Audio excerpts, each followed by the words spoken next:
Everybody. This is my take two on this. I had just done a best explanation I ever did on this and inadvertently deleted it. I'm hearing people's wake up alarms going off in my house. So if you hear a little commotion, just ignore that and we're going to get this thing done. So let's talk about the unit circle and circular functions. Good morning, Algebra 3 students. I want to talk about the unit circle today, meaning that we have a circle that has one unit as its radius. So here, if you have x squared plus y squared equals c squared, a squared plus b squared equals c squared is where it comes from. We have a unit circle, meaning that it goes around in one unit increments. We have one radius here, one radius here, one radius here, one radius here. 1 squared plus 0 squared equals 1, and on and on and so on and so forth. We call it the unit circle because the radius is 1 unit. We do need to recall that our sine, our cosine, our tangent are based on y over r, x over r, y over x. But since our radius is 1 for a unit circle, what we can do is we can break that down into y, x, y over x, x over y, 1 over x, and 1 over y, because our r's now have all turned into 1s in our unit circle. Okay, so keeping those things in mind, what we need to do is we need to take a look at this circle that we generated last week and figure out all of the ordered pairs that go along this if there is one unit for all the radii. So I want to go through and I want to explain to you where they all come. If you pull out this paper, it will save you some time as far as writing in where all the values go. So here we go. We are going to take a look at this circle and we're going to find the ordered pairs that go all along. Now they are going to be useful in order for solving sine and cosine and tangent by another way. So we have to do this. We're going to take a look at our ordered pairs first of all. The ordered pair that goes with 0 is the ordered pair 1, 0. Okay, this point right here. But we need to keep in mind also that we know what a 30, 60, 90 triangle looks like. Okay, and we know our proportions for a 30, 60, 90 triangle. And those proportions were 2 and 1 and the square root of 3. But since it's a unit circle and all the radii are 1, our hypotenuse isn't 2 anymore, our hypotenuse is 1. So in order to keep the proportions, we're going to divide each side of this triangle by 2. So that means that this ordered pair right here comes out to be the square root of 3 over 2, 1/2 as an ordered pair. The next one here is at 45, 45, 90. Okay, and we know that a 45, 45, 90 triangle has the proportions 1, 1, and square root of 2. But once again, since this hypotenuse is 1, we divide everything by square root of 2. But we can't have a square root of 2 in the denominator, so we need to rationalize that denominator. So we get the square root of 2 over the square root of 2. When we simplify it, we get the square root of 2 over 2 equals the square root of 2 over 2. So our ordered pair that goes here is the square root of 2 over 2, comma, the square root of 2 over 2. Okay, ordered pair for this triangle. And our third important triangle that we need to think about for this one is also a 30, 60, 90 triangle, but our 1/2 and our square root of 3 over 2 got reversed. So this ordered pair is 1/2 this way and square root of 3 over 2 the other way.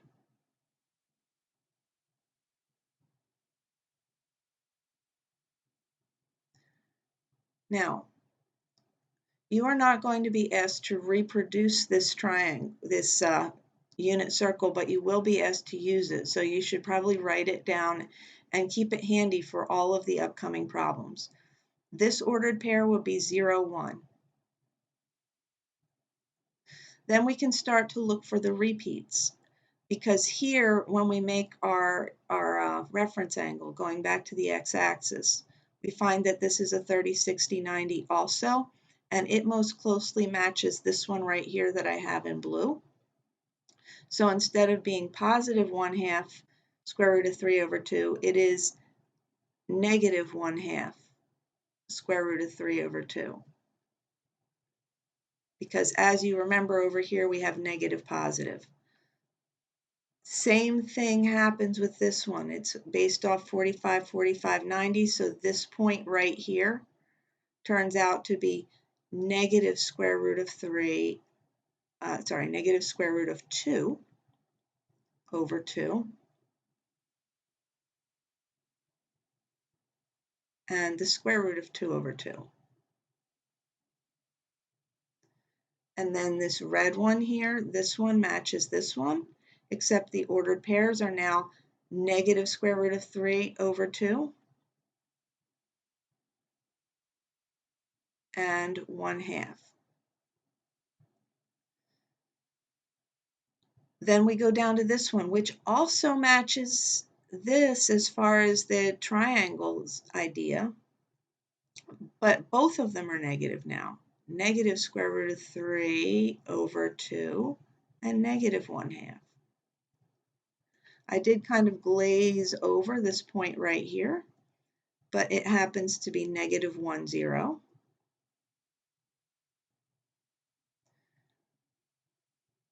This one right here is based off of this. It's based off of negative, negative. So we get negative square root of 2 over 2 and negative square root of 2 over 2. And then over here, based off of this, we get negative 1/2 negative square root of 3 over 2. Our ordered pair right here will be 0, negative 1. This one, as we're going around, is again based off of this blue one. It's a 30, 60, 90 triangle. But again, here we've got positive, negative. So this ordered pair will be positive 1/2 negative square root of 3 over 2. Our green one, right here, 7 pi over 4. This ordered pair is positive, negative once again. Square root of 2 over 2, negative square root of 2 over 2. And then finally right here, we have got square root of 3 over 2 and negative 1/2. So it's matching all those numbers as we go around. I've got that right here for you. So it's a little bit neater here. So if you need to pause it and write those numbers in, those numbers are going to be super, super important as we begin to actually solve these equations. because what we're going to use it for is to evaluate some various different values. So if I want to evaluate 3 pi over 2, what you have to realize is we have this ordered pair, 0, -1. Remember, the sign value is the y value. So the answer to this one will be -1. Your cosine value is the x value, so the answer will be 0. And then the tangent value is y over x. -1 over 0 happens to be undefined. So we have -1 for this one, and we have 0 for this one, and undefined for our last one. Please excuse my dog as he's beginning to get excited when people move around. Cosine of 7 pi over 4. We go to the 7 pi over 4 mark. 7 pi over 4. We look at the values. Cosine is the x value, so our answer is square root of 2 over 2. Sine value is the y value, which is negative square root of 2 over 2. Our tangent is to take y over x, which gives us negative square root of 2 over 2 divided by square root of 2 over 2. Anything over itself is 1, but it happens to be a negative. Anything over itself is 1, but it happens to be a negative. So your ordered pairs in this are going to help you to find all the values. Then finally, you might be asked these things just one at a time. 5 pi over 4, we go around to 5 pi over 4. The tangent, y over x. This answer will be 1 because this number over this number is 1. The sine of 7 pi over 6, well, we go to 7 pi over 6 right here. Sine is the y value. So since the y value is -1/2, the answer is -1/2. Cosine of pi over 6, we go to pi over 6, ordered pair, square root of 3 over 2, and 1/2. The cosine is the x value, so the answer is square root of 3 over 2. Remember, you can pause at any time and go back and listen again until it makes sense. Using your calculator. I'm going to clear this out. Make sure that your mode is on radians. Any phone calculator will have a way to do this. You just have to search it out. So I would suggest that you take a little bit of time and search out where these things live here. If you want to find the cosine, you just push cosine, and this is radian measure, and you put it in, and it'll give you an approximate value. Please, on these, please make sure that you use your rules of rounding. We're going to take it out to 4 decimal places, the 10,000ths place for all of them. So here it bumps up because 5 and up goes up, 0.2756. We can put in other cosine values, 5, 1, 4, 9. And you can enter it and it'll give you an approximate value. Once again, use your rules of rounding. Don't forget the reciprocals. The cotangent is the reciprocal of the tangent. So to get this, you'd have to do 1 divided by tangent, 1.3209, 0.2522. If you're using your cell phone calculator, you might have to actually find the value of this one and then do 1 divided by that. Do it in a couple of steps. 1 divided by the cosine will give you the secant, -2.9234, and -1.0243 because we use our rules of rounding. And I know that you're able to do that quite nicely. All right, it just ended up. There we go. All right, so we need to remember that the sine of s equals y, cosine is x, tangent y over x, cotangent x over y. Still think in terms of reciprocals. We need to decide what values the angle is allowed to have. Okay, sine and cosine can be anything, because no matter where you are as you go round and round and round and round, every single one of these has an x value and a y value. Where we come into difficulties is when you have zeros in the denominator. So the domain for sine and cosine is anything. For tangent and secant, you can't have a zero in the denominator, so since x is our dangerous one, at pi over 2 and 3 pi over 2 is where we have x in the denominator. This is a formalized way of saying you can't have anything along the circle that is an odd multiple of a half pi, okay? Like pi over 2, 3 pi over 2. Around again would give 5 pi over 2. Around again would give 7 pi over 2. 9 pi over 2, 11 pi over 2, on and on and on and on. Those would give you zeros in the denominator, so you can't have that for tangent and secant. For cotangent and cosecant, the dangerous ones are here and here. So 0, pi, 2 pi, 3 pi, 4 pi, 5 pi. All of those would give you zeros in the denominator, so our domain actually excludes those numbers. On your calculator, if you're looking for an approximate value in a certain range, you are able to use your calculator quite nicely and quite easily, and you just use the second value for that, 0.9685, get a value, and it'll give you the nice simplest answer in the range, and it just gives you the answer, and you round to the appropriate place value and you're done with it. But the thing that gets interesting is when you are asked to find the value in a certain interval.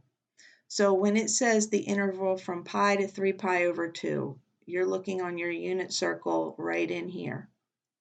It says the tangent equals 1.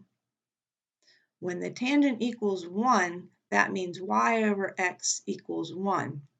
So you're looking for a value in here where the y and x values match, which would be right here. Because when the y and x values match, you get a 1. So our answer here is 5 pi over 4, because that's the radian measure in this range that's the exact value of s. Now, like I say, pause and write these questions down. Go back over it and over it. You might be asked another one. They will always give you an interval. Okay, here's this interval. And a value. Cosine, remember, is when x equals that value. So you're looking for the one with the x value of a half. So since the x value is a half here, your answer is going to be simply 5 pi over 3. We like them, the sines and the cosines, because they're the easiest ones. You're just looking for where the y value or the x value matches the number and be done with it. The tangent ones are a little bit more difficult. For this one, we're looking for the range of pi over 2 to pi. We're looking for where we're going to get a square root of 3 in our answer. There's only two that even look like they would give us square root of 3, so we know we can narrow it down to probably one of these 2 points. But you're thinking about where y divided by x gives you negative square root of 3. If I take this one divided by this, I am going to get negative square root of 3. This one divided by this one will not give that answer. So our overall answer to this one is going to be 2 pi over 3. Here this is worked out a little bit. When you've got y over x, square root of 3 times x, Your two values that look like they might give you the right answer are these two, but when you plug in your x value, this one does not give you that y value. This one does. So our answer is 2 pi over 3. Please watch this video as many times as you need to. Do the assignment. Please make sure you give feedback so I know what I need to go back over for you. God bless you. I miss you. I can't wait to see you again.